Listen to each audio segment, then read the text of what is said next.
Hey everybody, Scout Crafty here again. Midweek Wednesday, also Christmas Day.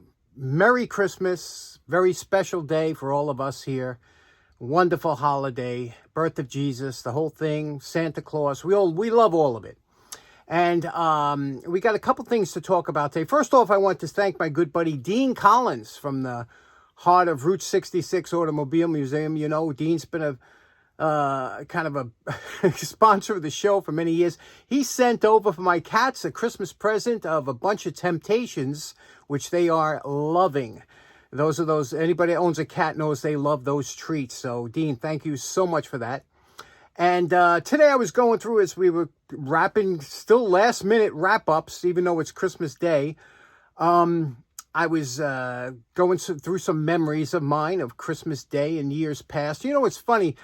We only remember less than 1% of everything that's ever happened to us. So in other words, over 99% of everything that's ever happened to you, you will forget. Isn't that amazing? You know, we only remember less than 1% of things. And I know you're thinking like, wow, I remember more. You don't. You don't remember what lunch you had last week. You don't remember what breakfast. All the things that happened to you all day long, you forget over 99% of it. So it's very rare you get those lifetime memories. And many times, some of those lifetime memories happen around the holidays. There's something that triggers something, and it will make you remember things. But even me, when I look through old photographs of Christmases gone by, I don't remember that day. I see the photograph, and that's me. That's me. I just don't remember that day.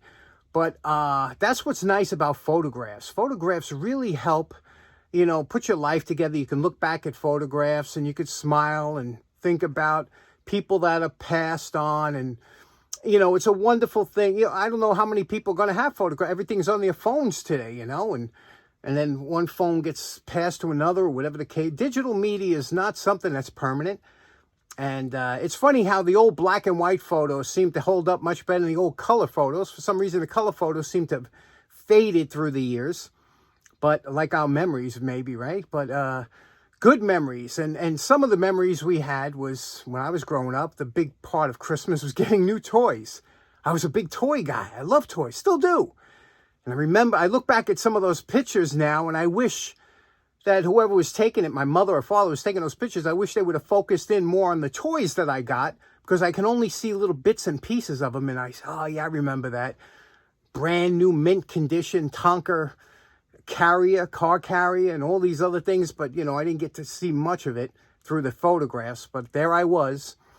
I wonder if you have memories like that, dating back to certain Christmases, certain gifts you got, certain things that were special to you. And I got a special gift from a good friend of the show, Paul's Workshop, and it has a Christmas theme to it. Let's go check it out right away. Now, a few weeks ago, you might remember I was on my poor man's flea market walk, and I came across this beautiful Hess truck thrown away in the trash. And remember, this one here was from, the date is on here, 2011.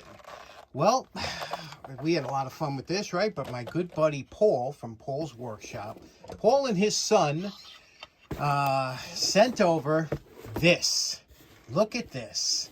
A 1994 mint in the box Hess rescue truck. 94, that makes it 30 years old. Look at this sweetheart of a truck. And this has not been opened. I thought we'd open it today as a little Christmas special.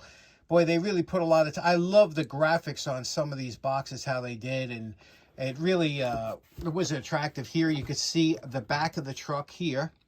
Okay, you can see the back on one side, and on the other side you see the front of the truck.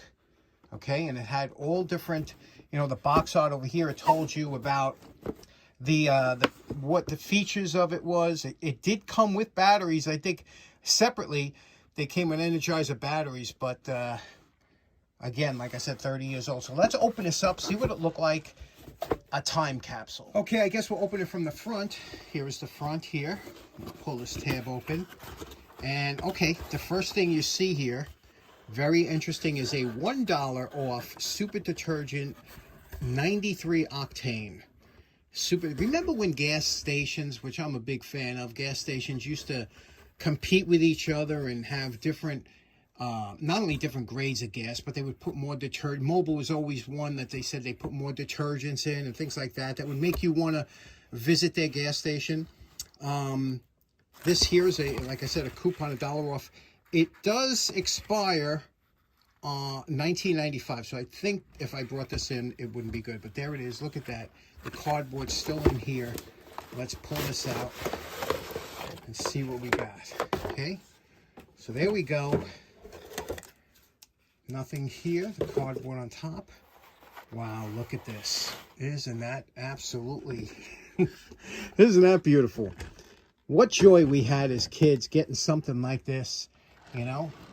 I mean, a lot of you who are watching this show would probably be about 36 years old.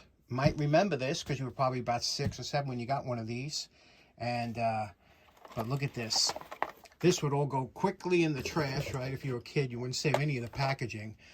As a collector, that's something they look for today. But here it is. This was a rescue truck built on like a tow truck chassis.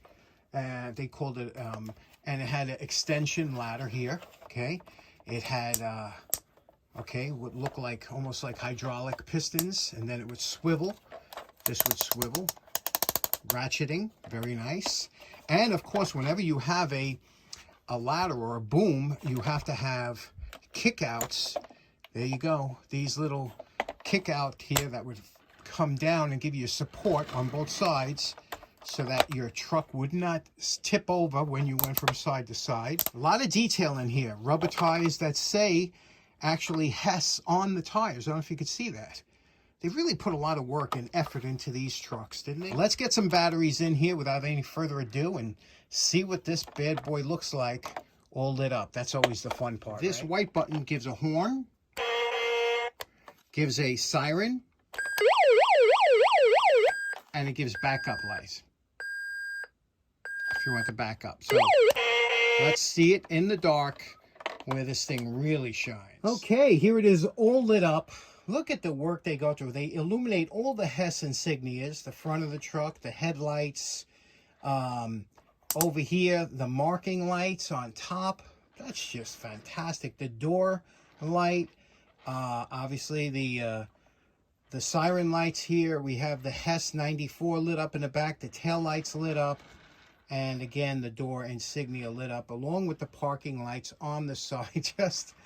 Just fantastic. Let's see what it looks like in the flashing mode. Okay, here's the flashers alternating, as you could see. Now, these lights, because they're a warm light, they give a much more pleasing look to me, a much more old-fashioned look because they are incandescent. Now you can see here why these trucks have become so popular with collectors and really what fun kids could have with them.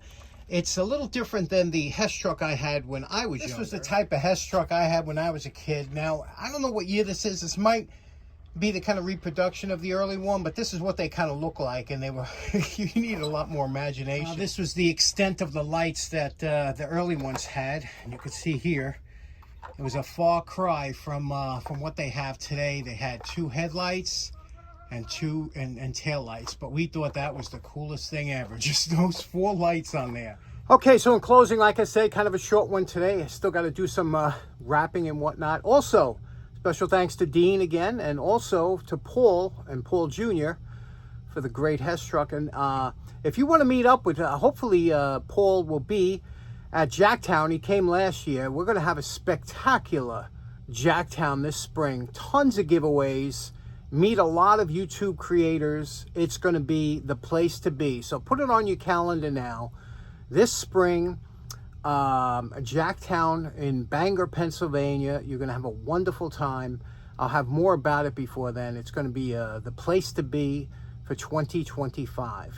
Can you imagine 2025? It's just around the corner. Hard to believe. Speaking of which, my good buddy Ken from Lots of Trains is going to have his New Year's Eve lantern light off. Now, we've been doing this every year. I think we're on 6 years now we've been doing it. And the funny thing is, it started from my buddy Bob the Lantern Guy, who, R.I.P., rest in peace, Bobby. He passed away about 3 years ago. But Bob started this thing with getting all of us to light up a lantern. Now, The rules, I'll put a link in the description to Ken's, there's no rules or regulations. If you just light up a lantern or two or your collection, whatever you want, and then send your photo to Ken and he'll post it. It's a lot of fun. We do it every year. Anyway, thanks so much for tuning in. Merry Christmas. A very Merry Christmas to you and your family. Thanks so much for tuning in. We'll see you again on Friday. Take care now. Bye-bye.